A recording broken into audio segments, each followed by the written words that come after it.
The next question posed by Abdul Karim from Lahore, Pakistan. If all the Muslims believe in the same Quran and the same Hadith, then why are there four madhabs and why do they differ? This is a very important question and a very sensitive question. The brother posed the question that if the Muslims believe in the same Quran and believe in the same Hadith, then why are there four madhabs and why do they differ? I do agree that as far as the Ahl Sunnah wal Jamaat is concerned, major chunk of the Muslims, all of us believe in the same Quran, we believe in the same Hadith, we believe after the Quran is the Bukhari, the most important, then Sahih Muslim is there, then you follow the Kutub al-Sitta, that Abu Dawud, Tirmidhi, then Ibn Majah, Sunan Nasai. These four are the main collection of the Kutub al-Sitta, and there is unanimous agreement between this, the Quran, and the Kutub al-Sitta. Number one after the Quran is Bukhari, then Muslim, and then the other four books of Hadith. Regarding a question that why are there four madhabs and why do they differ? As far as the four popular madhab that we have today, and we follow the four Imams, that is Imam Abu Hanifa, Imam Malik, Imam Shafi, and Imam Ahmad ibn Hanbal. May Allah have mercy on them all. I love all these four Imams, I respect them all, and I really pray for all of them. May Allah subhanahu wa ta'ala grant them mercy, and may Allah put all of them in Jannat al-Firdaus al-A'la. Let me correct you first that these four madahib, they came to explain to the Muslim Ummah Islam in detail. Let me tell you that they don't differ always. They differ rarely. More than 90 to 95%, all the four madhab are the same. They may differ in some issues, maybe minor issues. As far as the major issues are concerned, about Salah, we have to pray 5 times, regarding Zakat, regarding Hajj, all these four madhab, they are same. In the minute aspects of Salah or if Hajj, they may differ here and there, but they are minute differences. It's not a major difference at all. It is not worth fighting over it. So let me tell you that 90 to 95% of all these four madhab are the same exactly. They may differ in small issues and very few. All these four Imams, they said that if you find any of my fatwa, any of my verdict, which goes against Allah and His Rasul, which goes against Quran and Sahih Hadith, then you throw my fatwa on the wall. So all these four Imams, they were great scholars, and they came to explain the deen to us. Regarding why do they differ if we follow the same Quran and the same Hadith, is a very important question, and this question troubled me for many years. Alhamdulillah, Allah has blessed me that I have met many scholars from all these four madhab, and I interacted with many of them, many hours, and I spent time with them, and I posed the same question, why do they differ? And the reply they gave was there, some less satisfying, some more satisfying, but there's no convincing replies for the masses. And alhamdulillah, summa alhamdulillah, after meeting these scholars from all these four madhab, my vision of Islam and the differences, alhamdulillah, expanded a lot. Allah clearly mentioned in the Quran in Surah Imran chapter 3 verse number 103, وَاتَصِمُوا بِحَبْلِ اللَّهِ جَمِيعًا وَلَا تَفَرَّقُوا. Hold to the rope of Allah strongly and be not divided. We Muslims are supposed to hold to the rope of Allah, that the glorious Quran and the Sahih Hadith. And all, it's ijma. All the Ahl Sunnah wal Jamaat, the Muslims, we believe in the Quran and the Sahih Hadith. Then why are the differences? To explain to a common man, I will give you some examples, and I always believe in explaining people by giving examples which they understand. I would like to ask a simple question to the people who know English. What is the spelling of the word color? Can you guess? Give the reply. You can give the reply on the WhatsApp, you can give the reply on the Facebook, you can give the reply on the YouTube. What is the spelling of color? I'm not getting any reply. What is the spelling of color?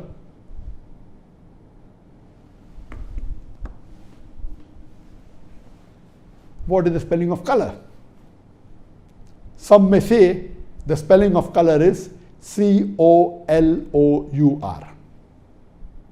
Some may say the spelling of color is C-O-L-O-R.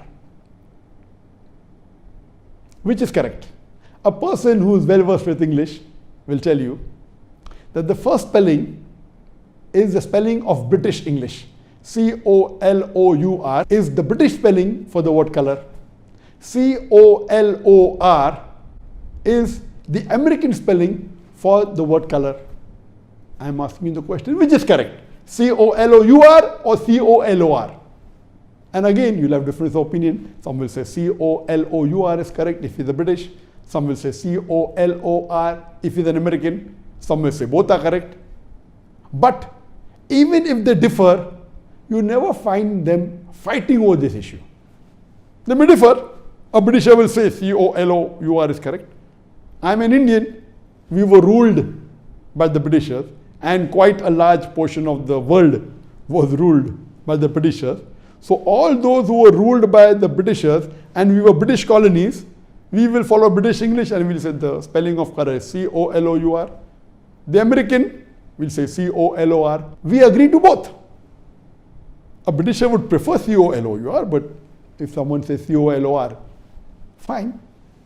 We agree to differ. Same with the American, he will say C-O-L-O-R, but he agrees. He believes that is better, but he agrees with C-O-L-O-U-R also. Similarly, this is just an example I've given you. How do you pronounce O-F-T-E-N? How do you pronounce O-F-T-E-N? Some will say often, some will say often. Previously it was often, then it became often. Now new people are saying no, often is correct. T is not silent, it should be pronounced. Some say T is silent, and then there's a big debate for that. But we realize that both are correct in their own ways. Similarly, these schools of thought, four that we have, actually there were many tens and hundreds of imams and scholars. These four, Imam Abu Hanifa, Imam Malik, Imam Shafi, Imam Ahmad ibn Hanbal, may Allah have mercy on them all. May Allah grant them Jannat al-Firdaus to all. They were more popular, or maybe their students made them popular. There were many other imams, many other sheikhs, many other scholars. But these four, their teachings became more popular. Maybe the students made it more popular. And that's how we have these four major madhabs. But all these four great scholars and four aimmas, they never came to bring a division in the Muslim Ummah. They explained their point of view. Because if it is very clear cut in the Quran, there is no problem at all. If it's clear cut in the Hadith, the difference comes when there is a difference of opinion. Now, why is there a difference of opinion? I will discuss that.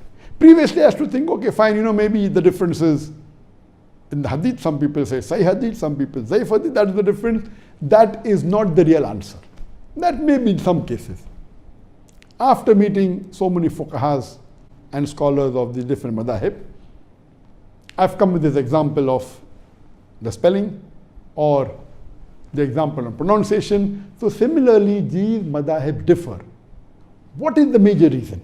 According to my study, there is usul fiqh, that in areas where it is not very clear cut, Quran says alcohol is haram, there is no fiqh in it.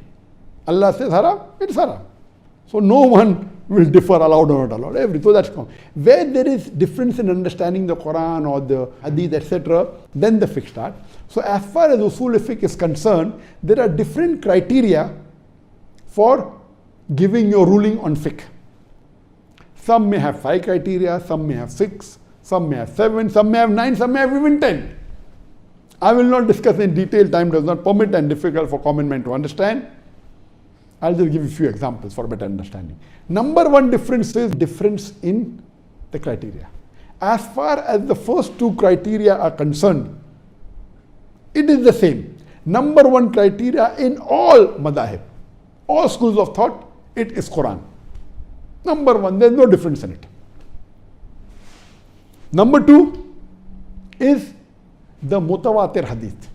All the schools of thought believe that number 2 criteria for fiqh is the mutawatir hadith. What is the mutawatir hadith?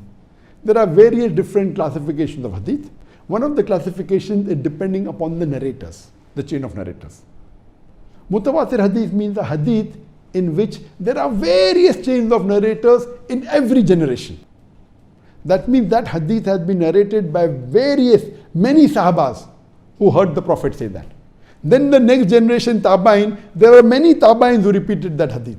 Then the Tabain, many Tabain repeated the hadith. So in every generation, there are many narrators. So in one of the classification of hadith, it is based on narrators. It is maybe a Gharib hadith, a single chain of hadith. Then this Ahad hadith, one narrator is there at any one stage, only one narrator. For example, the very famous hadith, the first hadith of Sahih Bukhari, Umar radiallahu anh, he said, that the Prophet said, Innamal amal binniyah. Your actions are based on your intention. All you find this hadith in Bukhari, in Muslim, in various books of hadith, but there's only one Sahaba who narrated it. So if any of the stages, where the stage of Sahaba or the Tabain or Tabain, any of the stages of narration, if any of the stages have only one narrator comment in all the hadith, it becomes Ahad hadith.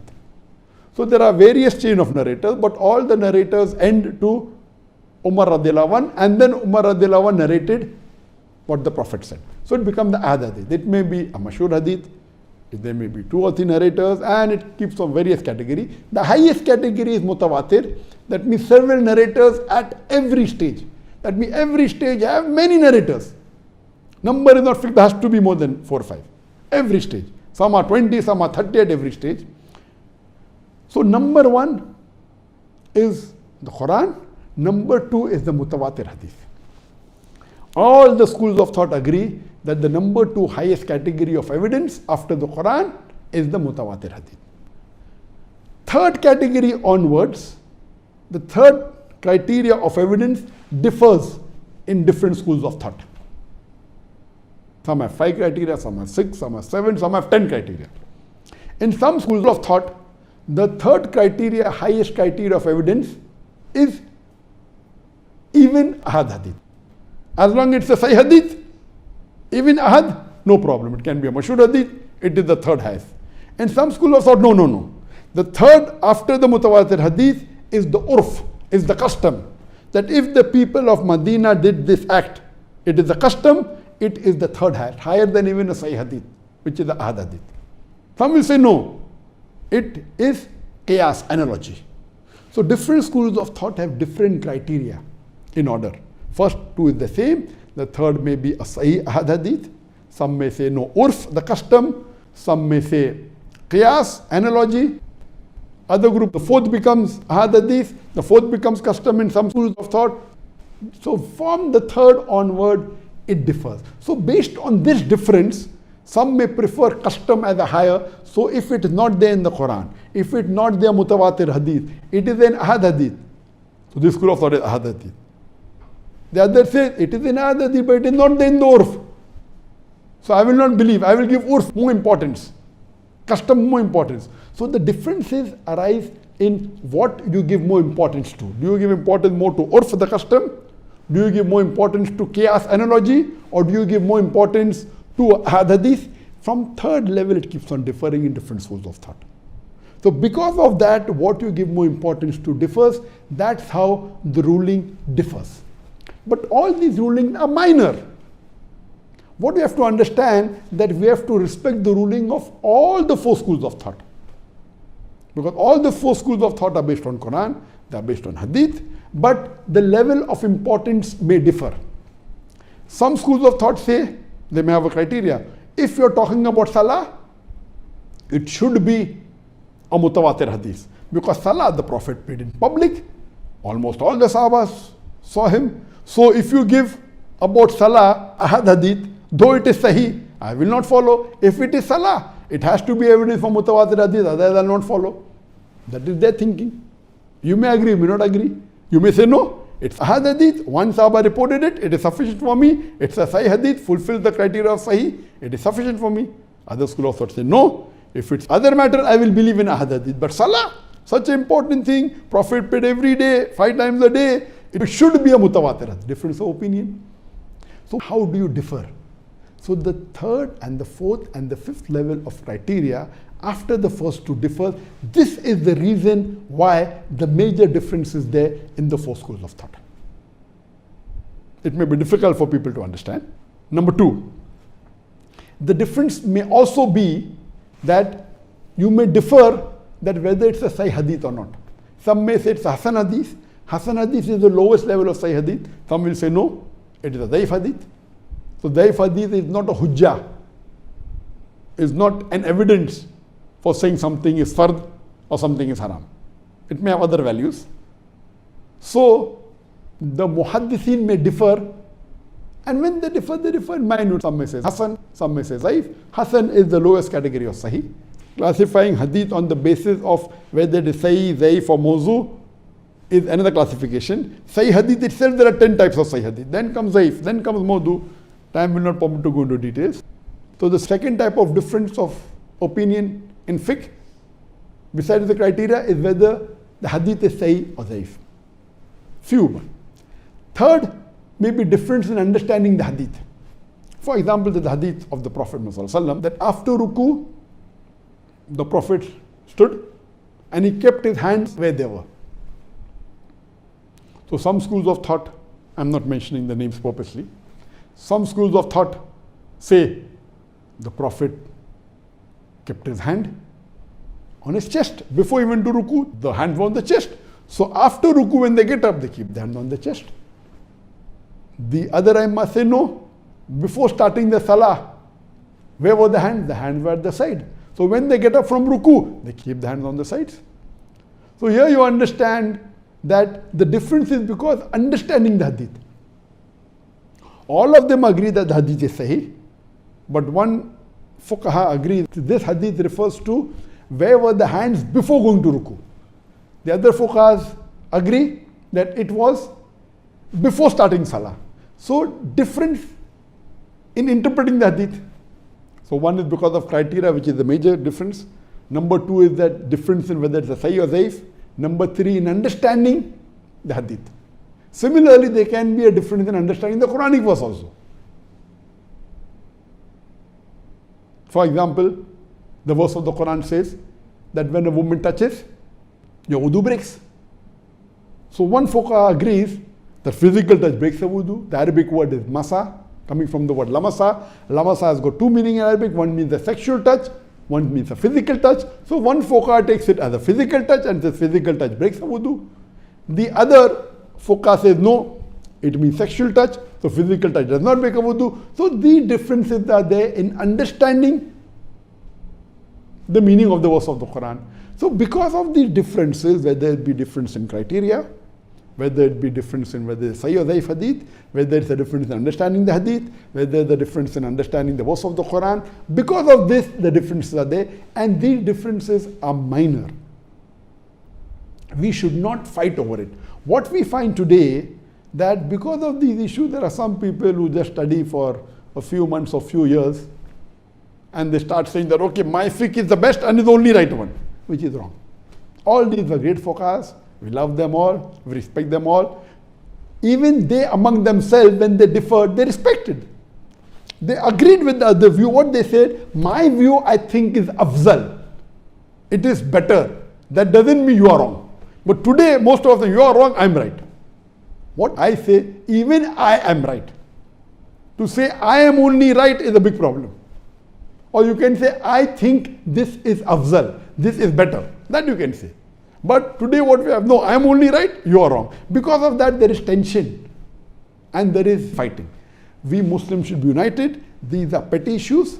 The differences are going to be there. There were differences in the Sahabas. We should not fight over it, and we should agree that we agree to disagree. We should not fight over it. And all these issues are not on the major issues, they are minor issues. So I request the Muslim Ummah that we should be united, and we should respect these Aimmas, and we should respect the scholars, and see to it that we follow the Quran and Sahih Hadith as close as possible. Hope that answers the question.